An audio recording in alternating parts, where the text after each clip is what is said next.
Halo semuanya, kembali lagi bersama Henry Majid Channel. Kali ini ada yang berbeda dari tampilan Henry Majid. Kalau sebelumnya Henry Majid sebagai seorang penanya, sekarang Merlina yang akan menggantikan Henry Majid sebagai seorang host. Baiklah, bagaimana kabarnya Henry? Baik, alhamdulillah hari ini sehat. Oh ya, sebelumnya kan Henry Majid ini sangat aktif. Tapi sebelumnya mohon maaf saya merokok. Oh boleh silakan. Sebenarnya kan Henry Majid ini sangat aktif mengkritisi pemerintahan, aktif di media sosial, Wakatobi online tentunya. Wakatobi pada umumnya. Loh kok kenapa sekarang diam-diam baik? Gimana ceritanya? Itu yang orang juga pernah kemarin tanya ke saya. Kenapa sudah tidak ada? Apakah sudah merapat atau gimana? Itu boleh dijelaskan? Tidak ada. Dulu saya kan sempat mandek konten. Ada hampir 2 bulan. Namanya saya tidak berkonten, terus banyak penonton yang menunggu. Tidak semua juga, kan tidak banyak juga viewernya kita. Hanya kan ada sebagian orang yang tanya kepada Henry Majid, kenapa kok tidak lagi berkonten? Apa sekarang mentang-mentang wisuda, tidak lagi berkonten? Saya kemarin ketemu senior di salah satu warkop, katanya kenapa sudah sunyi?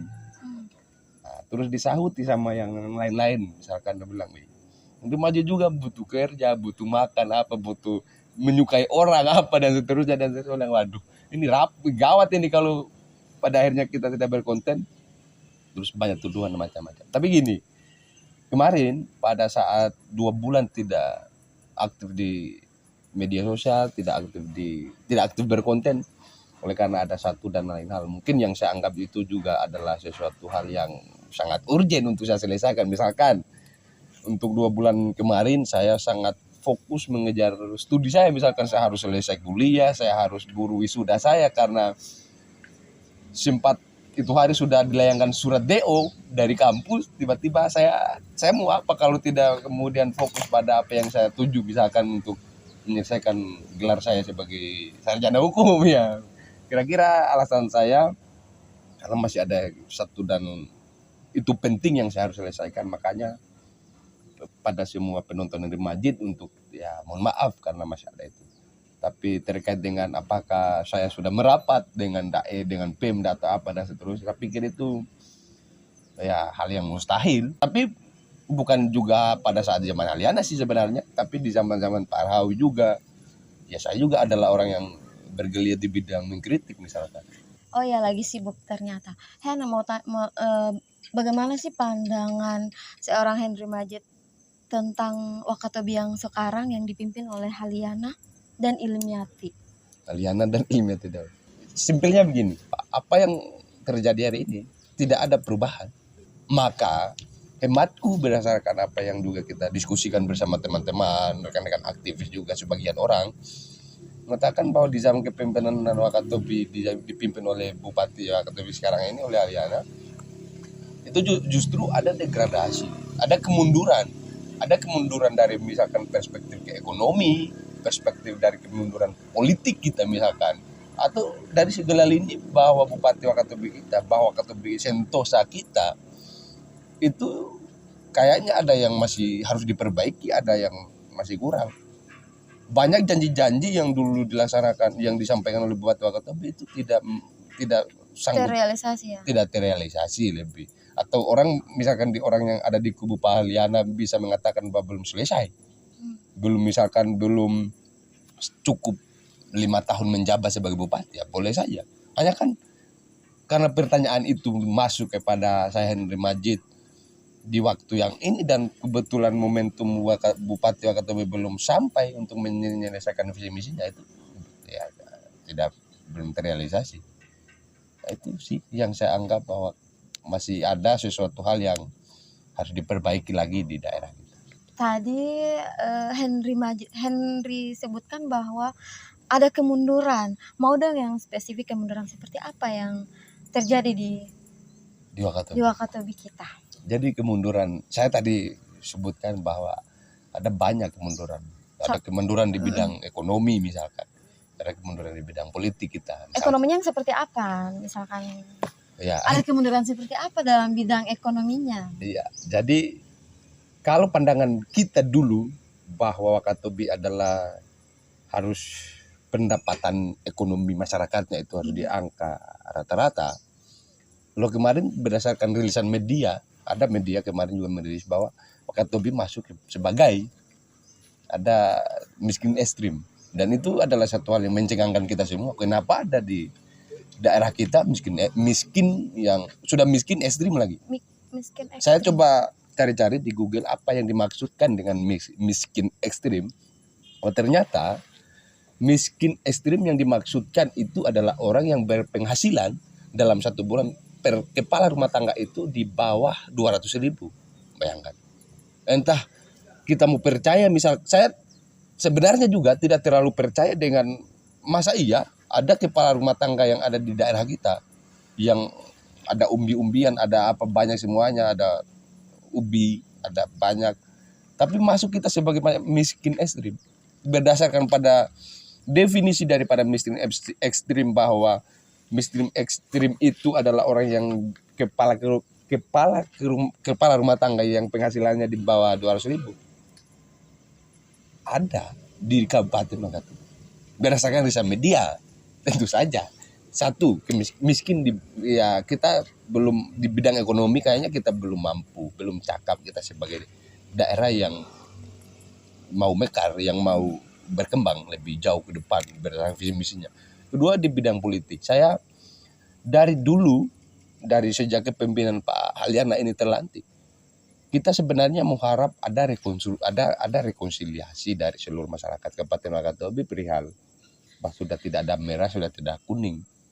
Tapi itu yang tidak dilaksanakan oleh Bupati hari ini. Mungkin ada dilaksanakan, tapi kayaknya nuansa daripada politik rekonsili itu yang dimaksudkan oleh banyak orang juga, itu tidak juga terlaksana. Masih ada kok yang terpeta-peta kau merah, kau kuning. Oke, baik, kita cukupkan dulu pembahasan tentang kemunduran Wakatobi kita ya. Jangan sampai atau jangan-jangan kita di blacklist. Dikeluarkan dari Wakatobi. Iya. Tidak mungkin. Saya mau ke sosok Henry Majid saja dulu ya. Ini kan Henry Majid kan baru ya merilis buku dengan judul Revolusi Pemikiran. Setahun lalu. Mau tahu dong motivasinya seperti apa sehingga lahirlah buku Revolusi Pemikiran. Oh, Revolusi Pemikiran. Ya, silakan. Saya ingin menyampaikan juga kepada Berlin, kepada semua penonton kita yang sempat menyaksikan konten ini. Saya dalam kamus kehidupanku, saya adalah orang. Saya tidak kemudian mengklaim bahwa saya adalah orang kiri ekstrim, bukan. Tapi dalam pandangan orang kiri, dan saya juga menganut itu sebagian, tidak semua ya. Makanya tadi bukan ekstrim juga saya. Ada namanya dalam satu ideologi yang dilabeli kepada orang-orang kiri itu ada 3 dia, dan istilahnya 3M: menantang, melawan, merusak. Ini itu poin sebenarnya dari buku, dari semua catatan-catatanku, bahkan dari Revolusi Pemikiran, terus dari story-story saya di Facebook. Saya selalu mengedepankan tentang ideologi dari kaum kiri. Tapi saya tidak mau mengatakan bahwa saya adalah kaum kiri ekstrim, enggak. Saya agak kiri ke kanan-kananan mungkin. Konservatif lah kira-kira. Bahwa ada menantang, melawan, merusak. Semua hampir dipastikan isi buku Revolusi Pemikiran itu adalah tentang bagaimana seorang Henry Majid itu melawan, bagaimana seorang Henry Majid menantang, bagaimana seorang Henry Majid merusak. Tapi merusak dalam bentuk, dalam tanda tanya ya, dalam tanda petik. Merusak tidak secara ini, tapi paradigma, lebih kepada paradigma seluruh masyarakat Indonesia. Kalaupun sempat membaca buku itu, bahwa harusnya semua paradigma kita tentang Jokowi kan spesifik. Jadi buku saya tentang Revolusi Pemikiran itu memang pure tentang bagaimana rezim Jokowi pada saat itu dengan Yusuf Kala berjalan. Dan saya termasuk salah seorang yang rada-rada percaya dengan teori konspirasi yang ada di Indonesia ini, bahwa semua apa-apa yang bahkan diteken oleh seluruh pemerintah Indonesia ini ya sudah bagian daripada desain, bagian daripada rekayasa. Tapi itu tinggi ya, harus lebih, kita harus butuh 3 zaman untuk kita bisa mengkaji, mengulik ya suatu bagaimana paradigma yang dibangun oleh pemerintah kita hari ini itu justru yang akan semuanya menguntungkan pada seluruh mereka saja yang pemangku kebijakan yang ada di Indonesia ini. Saya makanya rada percaya dengan teori konspirasi. Nah, terkait dengan apa alasannya, kenapa revolusi pemikiran itu harus hadir? Kenapa? Jadi selain daripada paradigma yang sekarang sudah membeku, ya saya istilahkan bahwa paradigma orang Indonesia sekarang membeku, bahwa kita masyarakat Indonesia itu selalu disugesti dengan status quo.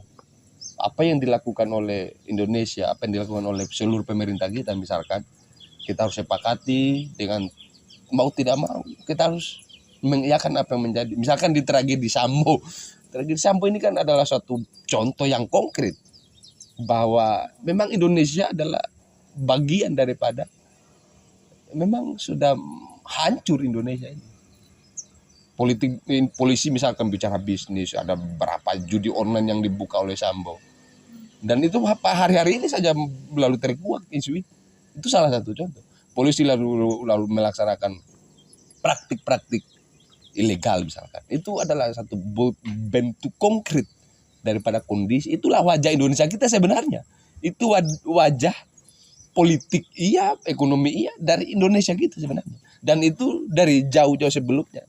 Sejak 2015 loh. Saya menulis tentang revolusi pemikiran itu, dan pada hari ini ya terkuak satu persatu bahwa ini loh praktik polisi, praktik pemerintahan. Semuanya itu kayaknya mau benar semua yang saya isi itu. Tidak, meskipun itu bukan ramalan. Saya pikir itu. Berarti apa yang Anda tulis dalam buku Revolusi Pemikiran itu selaras dengan kejadian atau peristiwa yang terjadi di Indonesia kita sekarang? Iya, kayaknya iya. Padahal itu dari dulu loh. Dan pada hari ini ya makin terbukti ya itu jadi. Sekarang masih mau menulis atau? Ya masih mau menulis sedikit. Lebih fokus menjadi penulis atau mau mengejar karir Anda sebagai seorang sarjana hukum? Pengacara misalkan. Jaksa, hakim. Saya mau pilih salah satu. Saya begini dulu. Saya adalah salah seorang. Kalau saya fokus satu, tidak bisa dua. Misalkan kalau nanti ke depan saya memilih untuk menjadi penulis, saya tidak akan mungkin memilih untuk menjadi, atau saya akan mengejar target misalkan pengacara, hakim, jaksa. Saya tidak akan mungkin fokus ke dua-duanya. Saya tidak bisa saya. Tapi kan hobi bisa, menulis itu kan bisa kita jadikan sebagai hobi, bukan? Iya bisa. Hanya kan kalau menulis story bisa, menulis story, menulis di Facebook dalam bentuk misalkan status kita bisa. Tapi nanti kalau misalkan amin nih ya, kalau misalkan Henry Majid jadi seorang pengacara, berarti enggak menulis buku lagi atau bagaimana? Itu dia yang saya ingin jelaskan ke Merlina. Saya adalah salah seorang yang ada di Indonesia ini yang tidak bisa terfokus pada dua, misalkan dalam bidang pekerjaan dalam waktu yang sama. Pekerjaan kan menulis itu kan pekerjaan, sama pengacara, hakim, jaksa. Itu adalah juga pekerjaan. Terus masuk misalkan Mary mengatakan bahwa menulis. Tapi kan ada loh, ada jaksa, ada pengacara yang menulis. Yang bisa, tapi kan itu saya adalah salah seorang. Oh, iya. Kan banyak juga itu. Orang tidak bisa kemudian mau membagi waktunya dalam waktu yang sama itu kedua-duanya. Tidak akan fokus saya. Meskipun dulu bisa menulis terus sambil kuliah berjalan. Padahalnya saya tidak kuliah. Saya harus menulis. Saya ingin berarti kalau misalkan pengacara saja, penulis saja. Ya, penulis saja, pengacara, hakim, jaksa, ya semua. Kan sekarang ini kan sudah, bahkan dari dulu banyak orang, banyak masyarakat yang kita ingin bantu misalkan dalam bidang hukum, dan mereka misalkan percaya ke kita bahwa kita harus kawal mereka. Tapi kita tidak bisa, kita tidak punya kekuatan. Legal standing kita untuk membantu orang kalau orang berhadapan di muka hukum misalkan. Kita tidak punya legal standing. Kita tidak punya legal opini untuk membantu orang. Misalkan banyak orang misalkan yang ada di Wakatobi khususnya. Orang minta bantu ke kita untuk dikawal kasusnya kalau ditahan polisi karena mereka adalah sabung ayam, karena mereka pelaku miras. Kita mau bantu mereka. Bukan hanya misalkan keluarga apa, tapi banyak kelompok-kelompok masyarakat ini yang saya asal berhadapan dengan pemerintah itu saya bantu. Tapi kita mau bantu bagaimana kalau kita tidak punya legal standing? Makanya pengacara itu adalah salah satu bentuk kita untuk membantu masyarakat, bahwa kita harus membantu saja. misalkan sudah ada legal kita sudah punya legalitas untuk membantu masyarakat, misalkan bersidang di bidang hukum, itu yang harus kita kawal. Kalau penulis kayaknya belum. Tapi endanya penulis kita bisa menyadarkan orang, merubah mindset orang, paradigma orang, sehingga orang ya dari dungu ya bisa jadi lah pintar kembali. Oke, baik, saya rasa cukup bincang-bincangnya kali ini. Boleh dong closing statementnya? Oke. Pertama-tama terima kasih Merlina sudah sempat hadir di bincang-bincang kita pada menjelang malam hari ini. Sempat hadir sebagai host. Sebagai menggantikan dulu saya sebagai menggantikan dulu Henry Majid. Oke, sebagai closing statement saya, untuk kita selalu mengawal pemerintahan yang berjalan hari ini. Kalau baik ya kita sampaikan baik. Kalau buruk kita sampaikan buruk kepemimpinan Pak Bupati Wakatobi. Jangan yang baik kita tidak sampaikan. Jangan yang baik kita sampaikan yang jelek. Jangan yang jelek kita sampaikan yang baik. Kebetulan hari ini saya belum mendapatkan yang baik, maka saya sampaikan buruk. Kan kira-kira begitu. Seluruh masyarakat Indonesia, ayo tetap kita selalu memperbarui cara pandang kita, paradigma kita, mindset kita terhadap seluruh apa yang terjadi hari ini, bahwa itu adalah suatu bagian yang integral dari kebijakan, mungkin dari satu polisi yang dilakukan oleh pemerintah ke Indonesia untuk selalu memperbaiki Indonesia, untuk selalu mempertahankan kemerdekaan Indonesia, dan terakhir selamat hari ulang tahun Indonesia yang ke-77.